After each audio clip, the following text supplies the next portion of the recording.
गांधीनगर में शुरू हुए वाइब्रेंट गुजरात समिट 2019 में रिलायंस इंडस्ट्रीज के सीएमडी मुकेश अंबानी शामिल हुए। उन्होंने कार्यक्रम को संबोधित करते हुए गुजरात में भारी निवेश का ऐलान किया। We have so far invested nearly 3 lakh crores in the state of Gujarat and created and catalyzed over 1 million livelihood opportunities in Gujarat. In comparison to the past decades, Reliance will double this investment and employment numbers over the next 10 years. Dairy company Parag milk foods limited ने अब Delhi NCR में गाय का premium दूध बेचने का फैसला किया है। News18.com की रिपोर्ट के मुताबिक पराग मिल्क गाय के प्रीमियम दूध प्राइड ऑफ काउज को 120 रुपए प्रति लीटर के हिसाब से बेचेगी। कंपनी ने दावा किया कि अभी हर दिन 10,000 लीटर दूध की सप्लाई की जाएगी और अगले 6 महीने से इसे 20,000 लीटर तक पहुंचाया जाएगा। गाय के प्रीमियम दूध को पुणे की डेयरी से रोजाना हवाई जहाज से दिल्ली लाया जाएगा। अभी पराग मिल्क रोजाना औसतन 34,000 लीटर गाय का प्रीमियम दूध मुंबई, पुणे और सूरत में बेच रही है। पुणे और मुंबई में गाय के प्रीमियम दूध की कीमत 95 रुपए प्रति लीटर है। पराग मिल्क दूध की सप्लाई बढ़ाने के लिए महाराष्ट्र, आंध्र प्रदेश और हरियाणा में 3 प्लांट लगा चुकी है। बिहार के समस्तीपुर में एबीवीपी के कुछ कार्यकर्ताओं ने एक कॉलेज की दीवार पर वंदे मातरम और भारत माता की जय के नारे को मिटाने पर हंगामा किया। एबीवीपी के कॉलेज ने के प्रिंसिपल पर नारों को मिटाने का आरोप लगाया, जिसके बाद कॉलेज में जुटे एबीवीपी के कुछ कार्यकर्ताओं ने कॉलेज के प्रिंसिपल को उनके दफ्तर में बंधक बना लिया और वहीं जमीन पर बैठकर नारेबाजी करने लगे। कॉलेज में हंगामे की जानकारी मिलने के कुछ देर बाद पुलिस वाले वहां पहुंच गए और उन्होंने हंगामा कर रहे छात्रों को समझाने की कोशिश की। मेरा छात्र कार्यालय था, इसमें भारत माता की जय, वंदे मातरम, कोई विद्यार्थी परिषद की जय, कम्युनिस्ट की जय, किसी का लिखा हुआ था। एबीवीपी ने वंदे मातरम और भारत माता की जय के नारे मिटाने के लिए कॉलेज के प्रिंसिपल को जिम्मेदार ठहराया। ये एक भूल नहीं, ये साजिश थी और ये देशद्रोह का कदम उठाए थे प्रिंसिपल। हंगामे के दौरान एबीवीपी के कार्यकर्ताओं ने प्रिंसिपल के खिलाफ कार्रवाई की मांग की, जिसके विरोध में दूसरे छात्र संगठन खड़े हो गए। लेफ्ट से जुड़े इन छात्र संगठनों के कार्यकर्ताओं ने सड़क पर जाम लगा दिया और वहां हंगामा करने लगे। इस दौरान इन कार्यकर्ताओं ने एबीवीपी के खिलाफ नारेबाजी भी की।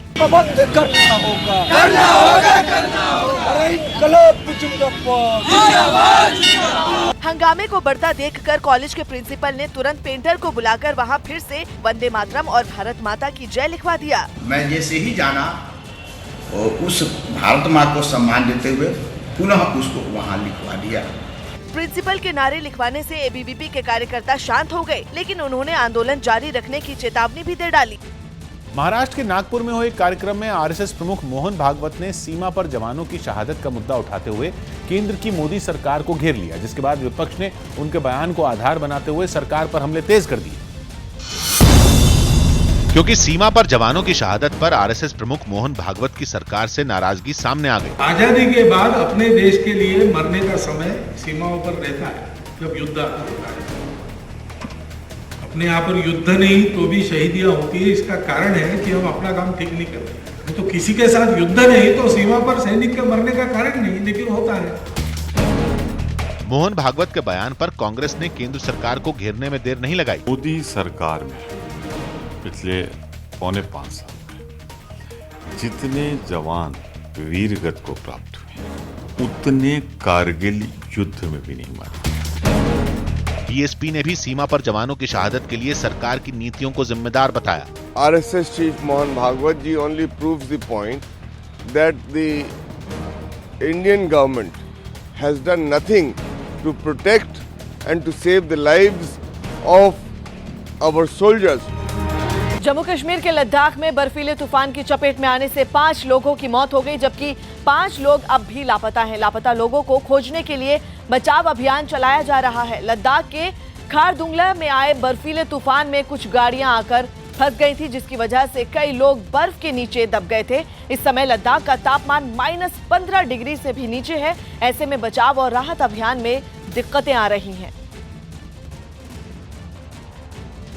दिल्ली के पास गुरुग्राम में एक आदमी ने राखी सावंत के दोस्त दीपक कलाल की बुरी तरह पिटाई कर दी। पीटने वाला शख्स दीपक कलाल के सोशल मीडिया पर आपत्तिजनक वीडियो डालने से नाराज था, जिसकी वजह से उसने दीपक कलाल को गुरुग्राम की एक सड़क पर पकड़ लिया और उनकी पिटाई शुरू कर दी। मुझे माफ कर दो प्लीज। इस दौरान दीपक कलाल ने हाथ जोड़कर माफ करने की मिन्नतें भी की, लेकिन पीट रहे आदमी ने कोई रहम नहीं दिखाया। बीच में फाड़ दूंगा, कहाँ से फाड़ूंगा? बीच में से फाड़ दूंगा। मुझे माफ कर दो सर। क्या? मैं कभी ऐसी गलती नहीं करूंगा सर। पीटने वाले आदमी का नाम दीपक नांदल बताया गया, जिसने कलाल को पीटते वक्त सोशल मीडिया पर उसके आपत्तिजनक वीडियो पर नाराजगी भी जताई। छोटे छोटे बच्चे देखते हैं, 12 साल के, 15 साल के, 17 साल के। क्या मैं कभी नहीं ऐसे करूंगा? मैं पिटाई के दौरान एक थप्पड़ से बचते वक्त दीपक कलाल की कलाई घड़ी भी टूटकर सड़क पर गिर गई। गुरुग्राम की व्यस्त सड़क पर काफी देर तक ये हाई वोल्टेज ड्रामा चलता रहा और पीट रहे आदमी के साथ ही इस पूरी घटना का वीडियो सोशल मीडिया पर लाइव दिखाते रहे। बताया जा रहा है कि दीपक कलाल को पीटने वाले शख्स का नाम दीपक नांदल है और वो पंजाबी सिंगर फाजिल पुरिया का मैनेजर है, जिसने दीपक कलाल की पिटाई के बाद आपत्तिजनक वीडियो सोशल मीडिया पर नहीं डालने की धमकी भी दी। जो ये बकवास कर रहे हो ना, आज के बाद में अगर ये आपने बकवास करी ना, आप देश के किसी भी कोने में होगे तो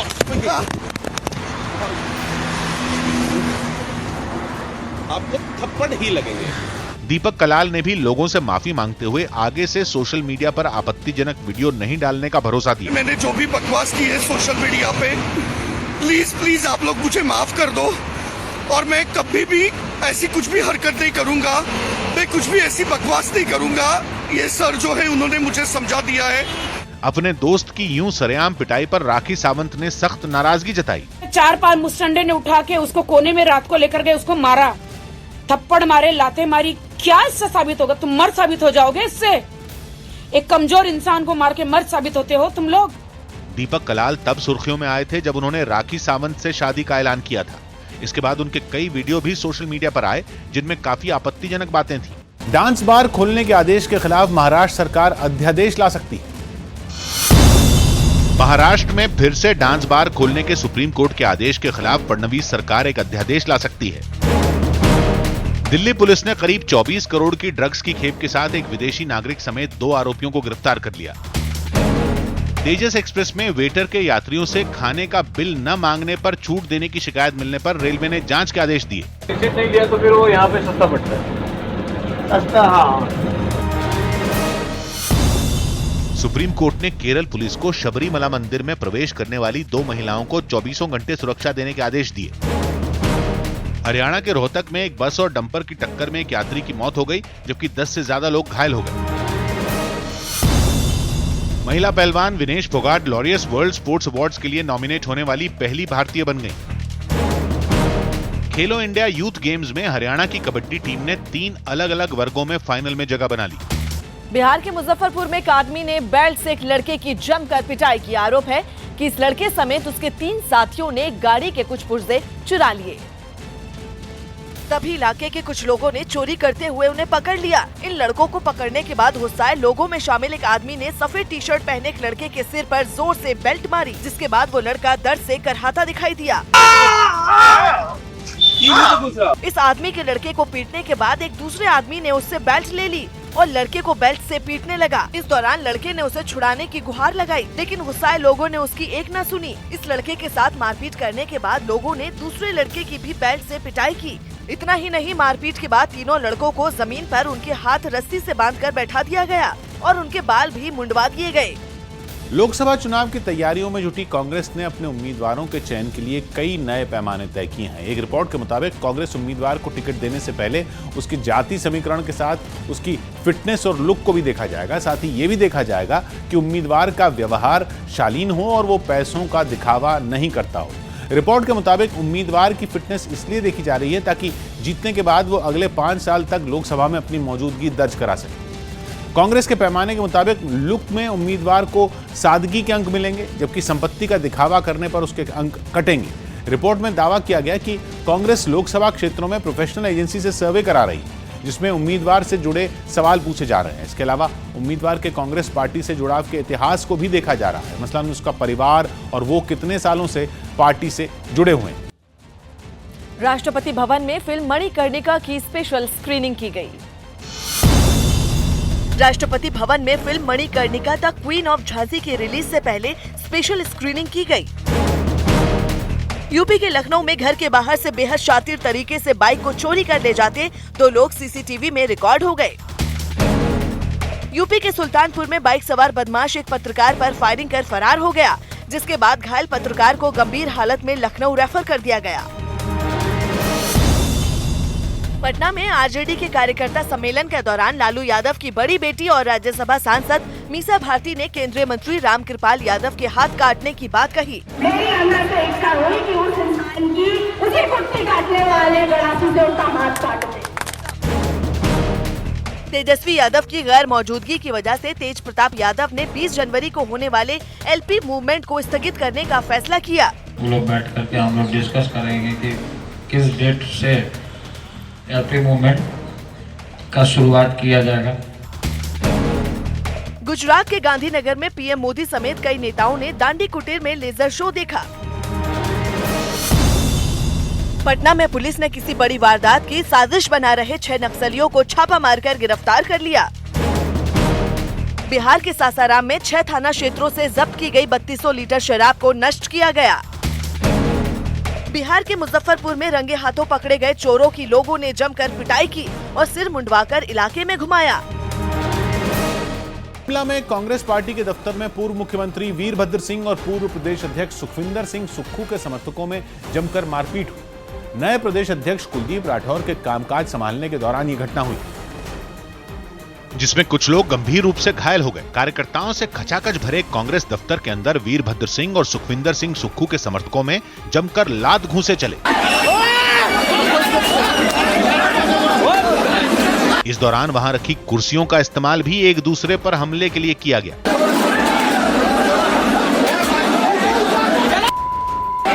देखते ही देखते कांग्रेस दफ्तर के अंदर का माहौल चंद मिनटों में ही जंग के मैदान की तरह नजर आने लगा। इस बीच एक गुट के लोगों ने दूसरे गुट के एक आदमी को घेर लिया और फिर उसको बेरहमी से पीटा। इस दौरान कुछ लोग मारपीट की इस घटना को अपने मोबाइल में रिकॉर्ड करते नजर आए। बताया जा रहा है कि इस झगड़े से पहले वीरभद्र सिंह और सुखविंदर सिंह सुक्खू के समर्थकों ने अपने अपने नेता के लिए जमकर नारेबाजी की और फिर इसी दौरान किसी बात को लेकर दोनों पक्षों में बहस शुरू हो गई। इस घटना के दौरान वीरभद्र सिंह समेत प्रदेश कांग्रेस के कई नेता मंच पर मौजूद रहे, जिन्होंने दोनों गुटों के समर्थकों को समझाने की बहुत कोशिश की, लेकिन उनकी ये कोशिश नाकाफी साबित हुई।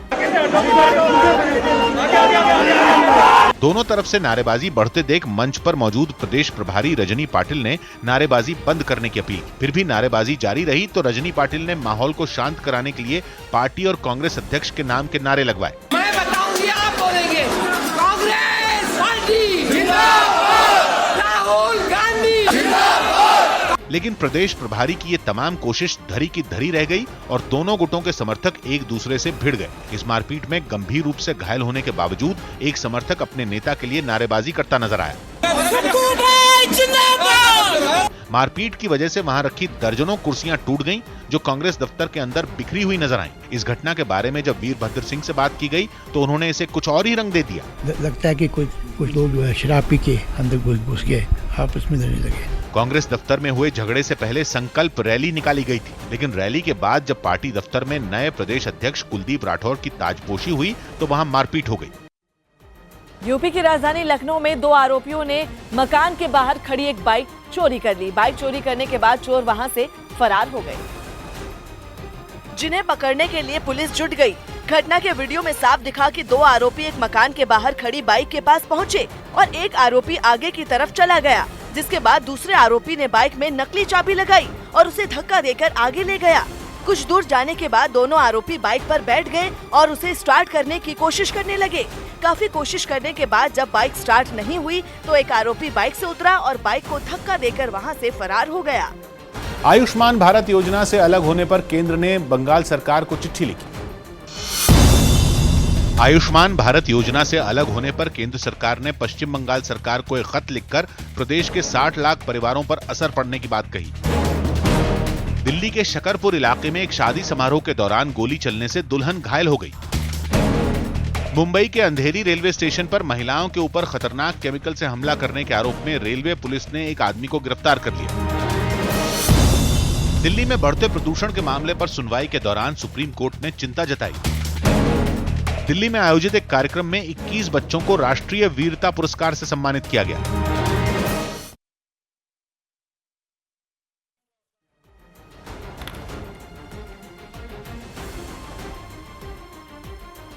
पटना में पुलिस ने 6 नक्सलियों को गिरफ्तार करने का दावा किया है। पुलिस ने पटना के मुंगीला बिघा इलाके में छापेमारी कर इन लोगों को गिरफ्तार किया। हालांकि इस दौरान कुछ और लोग भागने में कामयाब रहे। गिरफ्तार नक्सलियों पर पिछले 6 जनवरी को सड़क बनाने वाली कंपनी के वाहनों को जलाने और वसूली करने का आरोप लगा है। पुलिस का दावा है कि ये लोग एक बड़ी वारदात को अंजाम देने की फिराक में थे। 2019 शुरू हुए अभी 18 दिन ही बीते हैं और इसी दौरान बीते 5 साल की सबसे बड़ी डेटा चोरी सामने आई। एक रिपोर्ट के मुताबिक ऑस्ट्रेलिया के cyber security researcher Troy Hunt ने 2019 में सबसे बड़ी डेटा चोरी का दावा किया। उन्होंने डेटा चोरी से जुड़ी जानकारी का रिकॉर्ड अपनी वेबसाइट troyhunt.com पर डाला। ट्रॉय हंट के मुताबिक 77 करोड़ से ज्यादा ईमेल आईडी और पासवर्ड मेगा नाम की फाइल शेयरिंग वेबसाइट पर अपलोड कर दी गई हैं, जिसका साइज 87 GB। 12,000 फाइल्स वाली करोड़ों लोगों की ईमेल आईडी और पासवर्ड किसने अपलोड की, इसकी पुष्टि नहीं हो पाई है। ट्रॉय हंट ने लोगों की आईडी है कोई है या नहीं, इसकी जानकारी देने के लिए डेटाबेस को हैव आई बीन पॉर्न से जोड़ा है, जिसके जरिए लोग haveibeenporn.com पर अपनी ईमेल आईडी फीड कर उसका स्टेटस जान सकते हैं। रिपोर्ट के मुताबिक इससे पहले 2013 में याहू के डेटा लीक का मामला सामने आया था, जिसमें करीब 300 करोड़ लोगों का अकाउंट प्रभावित हुआ था।